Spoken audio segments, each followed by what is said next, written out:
आप सभी लोगों का स्वागत है आपके अपने ऑनलाइन इंस्टीट्यूट सक्सेस विद आशीष में। आज का हमारा जो क्लास है, जो हम आप लोगों को पढ़ाने जा रहे हैं, जो आज हमारा सब्जेक्ट है वह है मध्यकालीन भारत का इतिहास। मध्यकालीन भारत के इतिहास से संबंधित आज का हमारा जो क्लास है वह क्लास 5 है, यानी 5वें क्लास में हम आप लोगों से डिस्कस करेंगे खिलजी वंश। ठीक, तो आज का हमारा मध्यकालीन भारत का इतिहास, जिसमें हम आप लोगों को पढ़ा रहे हैं दिल्ली सल्तनत। तो दिल्ली सल्तनत में हम अभी जो है एक वंश को कंप्लीट किया। कौन वंश था? गुलाम वंश। तो गुलाम वंश पूरे तरीके से हम जो है इसको कंप्लीट कर लिए हैं। जो भी एग्जाम में क्वेश्चन बनते हैं गुलाम वंश से संबंधित, वो सभी हम यहाँ पे डिस्कस कर लिए हैं। आज का दिल्ली सल्तनत से संबंधित आज का हमारा 5वां क्लास है, और 5वें क्लास में हम डिस्कस करेंगे खिलजी वंश। ठीक, तो खिलजी वंश आज की क्लास में हम प्रारंभ करेंगे।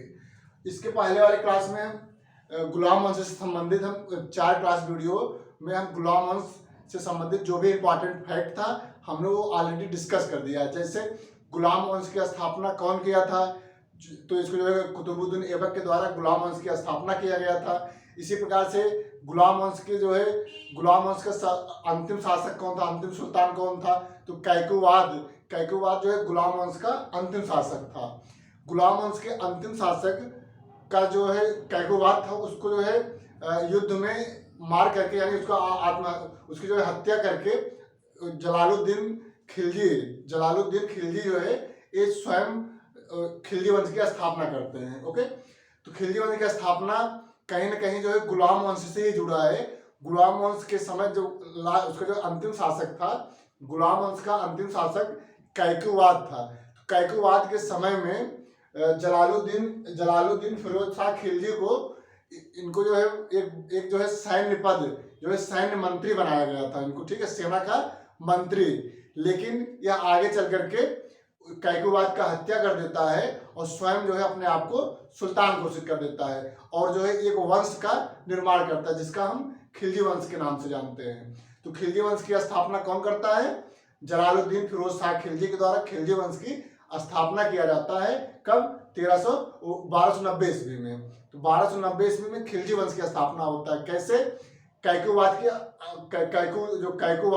अंतिम गुलाम वंश का सुल्तान था, उसी को मार करके जलालुद्दीन फिरोज खिलजी जो है स्वयं अपने आप को सुल्तान घोषित करता है और एक नया वंश खिलजी वंश की स्थापना करता है। इस प्रकार से जो खिलजी वंश की स्थापना होता है। तो आज क्लास में हम आप लोगों को खिलजी वंश से संबंधित डिटेल पढ़ाने जा रहे हैं, जो एग्जाम के दृष्टिकोण से इंपॉर्टेंट है, और जो भी एग्जाम में फैक्ट पूछा जाएगा हम उन फैक्ट को यहाँ पे हम आप लोगों से डिस्कस करने चल रहे हैं। ओके, एक बार पुनः आप सभी का आज के खिलजी वंश की क्लास में, जो कि क्लास 5 है, हम सभी का एक बार पुनः स्वागत करते हैं और आज की क्लास हम प्रारंभ करने जा रहे हैं। ओके, पहला खिलजी वंश की स्थापना 1290 ईस्वी में जलालुद्दीन फिरोज शाह खिलजी के द्वारा किया जाता है। ओके, जलालुद्दीन फिरोज शाह खिलजी के द्वारा 1290 ईस्वी में खिलजी वंश की स्थापना दिल्ली सल्तनत में किया जाता है। ओके, अब जो है इसका जो समय होता है, खिलजी वंश का जो समय है वो 1290 से लेकर के 1320 ईस्वी तक, यानी कि 30 साल तक यह दिल्ली में खिलजी वंश के द्वारा शासन किया गया था। तो खिलजी वंश के द्वारा कब से कब तक शासन किया गया? 1290 से लेकर के 1320 ईस्वी तक खिलजी वंश के द्वारा शासन दिल्ली सल्तनत पर किया गया था। ओके, जलालुद्दीन खिलजी जो है 1290 ईस्वी में अपने आप को सुल्तान घोषित करता है और खिलजी वंश की स्थापना करता है। कब? 1290 ईस्वी में। 1290 ईस्वी में जब खिलजी वंश की स्थापना करता है तो यह स्वयं जो है सुल्तान बन करके लगभग 6 साल तक यह खिलजी वंश के तहत दिल्ली सल्तनत पर शासन करता है। ओके, अब हम देखेंगे कि किस प्रकार से फिरोज शाह खिलजी एक सुल्तान बनता है और किस प्रकार से नए जो है वंश खिलजी वंश की स्थापना करता है। तो इसको जो है जलालुद्दीन फिरोज शाह खिलजी का जो समय था वो 1290 से लेकर के 1296 ईस्वी तक था। यदि आप लोगों से क्वेश्चन पूछा जाए कि खिलजी वंश की स्थापना कब किया गया था और कितने समय तक यह दिल्ली पर शासन किया, तो यह 1290 ईस्वी से लेकर के 1320 ईस्वी तक इसका जो समय था। ओके, अब जलालुद्दीन फिरोज शाह खिलजी जो है स्थापना 1290 ईस्वी में खिलजी वंश की स्थापना कब हुआ था? 1290 ईस्वी में जलालुद्दीन फिरोज शाह खिलजी के द्वारा। कैसे किया गया था? जलालुद्दीन फिरोज शाह खिलजी जो है, यह गुलाम वंश का जो अंतिम शासक कैकुवाद था, उन्हीं के समय में यह सेना मंत्री हुआ करता था। तो सेना मंत्री के पद पर या गुलाम वंश के समय में कैकुवाद के सुल्तान के तहत यह काम गुलाम वंश में किया था। लेकिन जब यह गुलाम वंश में सेना मंत्री था तो अपने अधिकार और शक्ति में इतना ज्यादा वृद्धि कर लिया कि यह स्वयं सुल्तान यानी जो कैकुवाद जो सुल्तान था उसकी जो है हत्या करके स्वयं वह सुल्तान अपने आप को घोषित करता है और एक नया वंश खिलजी वंश की स्थापना करता है। ओके, तो जो स्थापना इसका 1290 ईस्वी में जलालुद्दीन फिरोज शाह खिलजी के द्वारा किया जाता है। किस वंश की स्थापना करता है? खिलजी वंश की स्थापना। किस प्रकार से करता है? अधिकार शक्ति के द्वारा प्राप्त किया। यानी जो यह सुल्तान का पद था वह कैकुवाद से कैसे प्राप्त किया था? यह अधिकार यानी अपने जो शक्ति में इतना अपने आप में इतना जो है जो शक्ति भर लिया, इतना अधिकार उस सुल्तान पद पर जो है दिखाने लगा कि वह आगे चल करके बहुत ज्यादा पावरफुल हो गया, बहुत ज्यादा एनर्जेटिक हो गया, उसकी शक्ति में इतना ज्यादा वृद्धि हो गई कि वह कैकुवाद जो सुल्तान था उसकी हत्या करवा दिया और स्वयं जो है अपने आप को सुल्तान घोषित किया और खिलजी वंश की स्थापना किया। कैकुवाद ने इसे शाइस्ता खां की उपाधि दिया था। एग्जाम में पूछा जाता है कि जलालुद्दीन फिरोज शाह खिलजी को मतलब किस सुल्तान के द्वारा शाइस्ता खां की उपाधि दिया गया था? तो कैकुवाद जो गुलाम वंश का अंतिम शासक था उसी के द्वारा जलालुद्दीन फिरोज शाह खिलजी को शाइस्ता खां की उपाधि दिया गया और सेना मंत्री के पद पर नियुक्त किया गया। सेना मंत्री के पद पर इसको नियुक्त किए थे कौन? कैकुवाद। लेकिन आगे चल करके स्वयं जो है कैकुवाद की हत्या करता है और अपने आप को सुल्तान घोषित करता है। हिंदू जनता के प्रति उदार दृष्टिकोण अपनाया। यह जो है जो है जलालुद्दीन फिरोज शाह खिलजी था, यह जो है हिंदू के प्रति बहुत ज्यादा जो है उदार भाव प्रकट करता था। यानी इसका कहना था कि कोई भी राज्य पूरी तरीके से जो है मुस्लिम राज्य नहीं हो सकता है। यानी मुस्लिम राजा तो हो सकते हैं लेकिन मुस्लिम राज्य के अंतर्गत उसकी जो प्रजा है पूरी तरीके से मुस्लिम नहीं हो सकती है।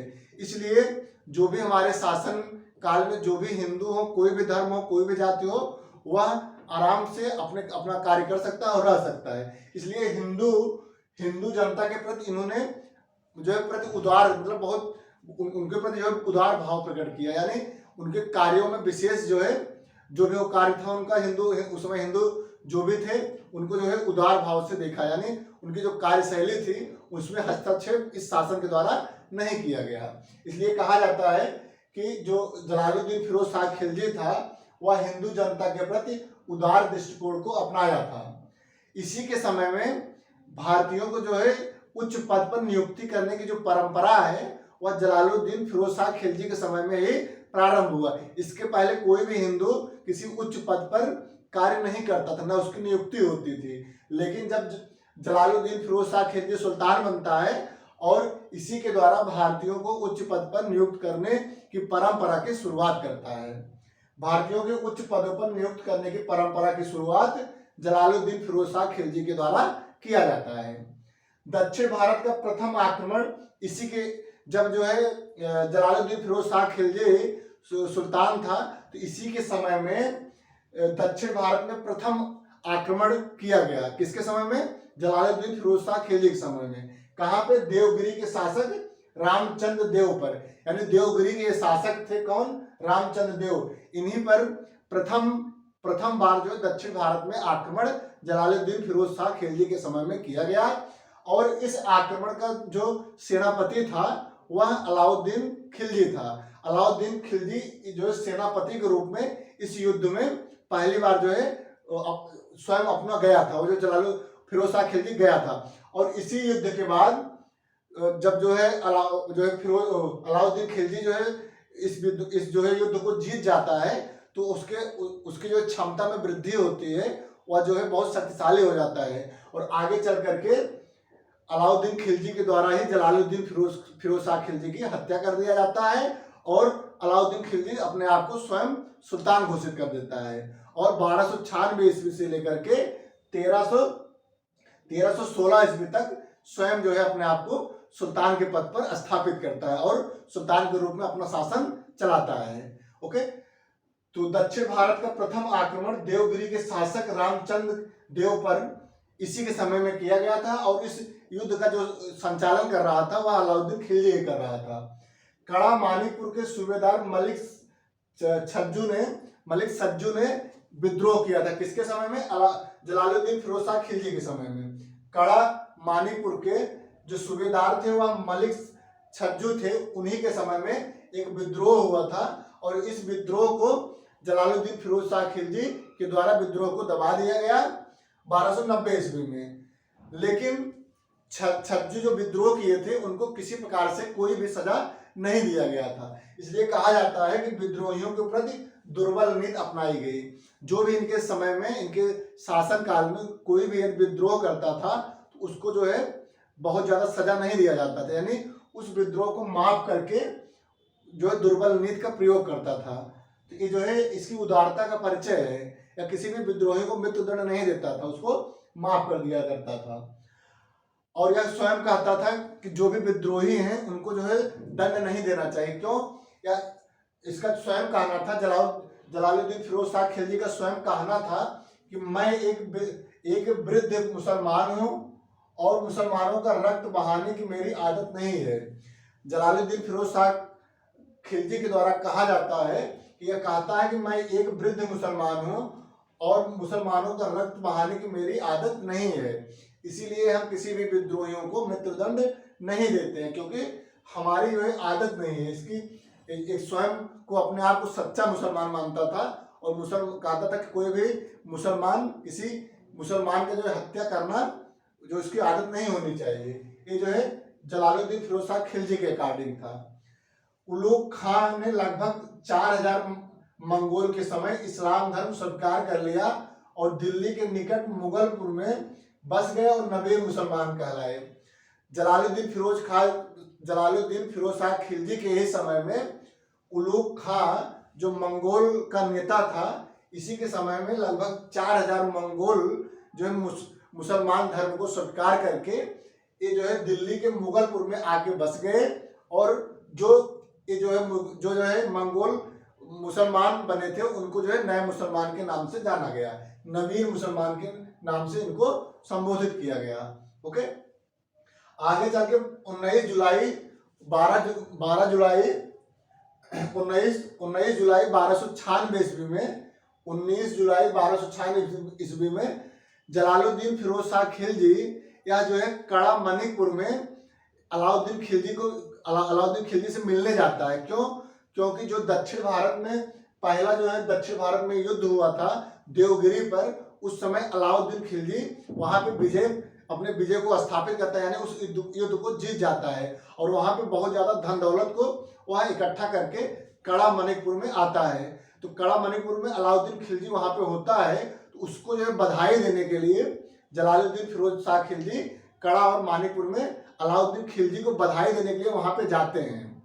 और जब वह जो है जलालुद्दीन फिरोज शाह खिलजी उससे मिलने जाते हैं तो वहीं पे अलाउद्दीन खिलजी इनकी हत्या कर देता है और स्वयं को कड़ा एवं मानिकपुर में अपने आप को सुल्तान घोषित कर देता है। और इसी प्रकार से जो है अगला एक जो है साम्राज्यवादी सुल्तान के रूप में अलाउद्दीन खिलजी अपने आप को स्थापित करता है। और जो है अलाउद्दीन खिलजी बहुत ज़्यादा साम्राज्यवादी था। इसका जो शासन था, इसके शासन में बहुत ज़्यादा इसका जो साम्राज्य विस्तार हुआ था, इसलिए कहा एग्जाम में पूछा गया है कि पूरे दिल्ली सल्तनत में सबसे ज़्यादा साम्राज्यवादी सुल्तान कौन था। तो अलाउद्दीन खिलजी जो है बहुत ज़्यादा साम्राज्यवादी था। ये लगभग किसी भी राज्य को जो है वो हड़पने की कोशिश हमेशा करता था, इसलिए इसको कहा जाता है साम्राज्यवादी सुल्तान था। ओके, तो अलाउद्दीन खिलजी जो है, अलाउद्दीन खिलजी का समय 1296 ईस्वी में शुरू होता है और 1316 ईस्वी तक यह सुल्तान के रूप में खिलजी वंश के तहत कार्य करता है। ओके, तो जो है आज की क्लास में हम आप लोगों को पढ़ाए हैं कि खिलजी वंश की स्थापना कौन करता है और किस प्रकार से जलालुद्दीन फिरोज शाह खिलजी वंश की स्थापना करके अपने आप को सुल्तान के रूप में स्थापित करता है और जो है अपने शासन को एक सुचारू रूप से चलाता है। और आगे चल करके अलाउद्दीन खिलजी के द्वारा फिरोज शाह खिलजी की हत्या कर दिया जाता है और स्वयं जो है अलाउद्दीन खिलजी एक सुल्तान के रूप में स्थापित होता है और सुल्तान के रूप में अपने कार्य को प्रारंभ करता है, अपने जो कार्य को संचालित करता है। ओके, तो आज की क्लास में हम आप लोगों से आज जो है अलाउद्दीन खिलजी को हमने प्रारंभ जो है खिलजी वंश को आज हमने प्रारंभ किया है। खिलजी वंश आज की क्लास में हम खिलजी वंश के तहत आप लोगों को जलालुद्दीन फिरोज शाह खिलजी के बारे में पढ़ाए हैं। ठीक, तो खिलजी वंश की स्थापना जलालुद्दीन फिरोज शाह खिलजी की है और आज की क्लास में हम पूरा डिटेल से हम बताए कि किस प्रकार से जलालुद्दीन फिरोज शाह खिलजी खिलजी वंश की स्थापना करते हैं और अपने शासन को संचालित करते हैं। आज क्लास में इतना ही। अब हम अगले क्लास में बताएंगे कि किस प्रकार से अलाउद्दीन खिलजी एक साम्राज्यवादी सुल्तान के रूप में अपने आप को स्थापित करते हैं, इसके बारे में हम अगले क्लास में डिस्कस करेंगे। आज क्लास में इतना ही। आप लोगों को हमारा क्लास वीडियो कैसा लगा हो कमेंट के माध्यम से आप लोग बताइए और हमारे वीडियो को लिंक को आप मैक्सिमम शेयर करिए और हमारे चैनल को सब्सक्राइब करिए और लाइक करिए प्लीज। तो आज क्लास में इतना ही। बहुत बहुत धन्यवाद। Thank you so much.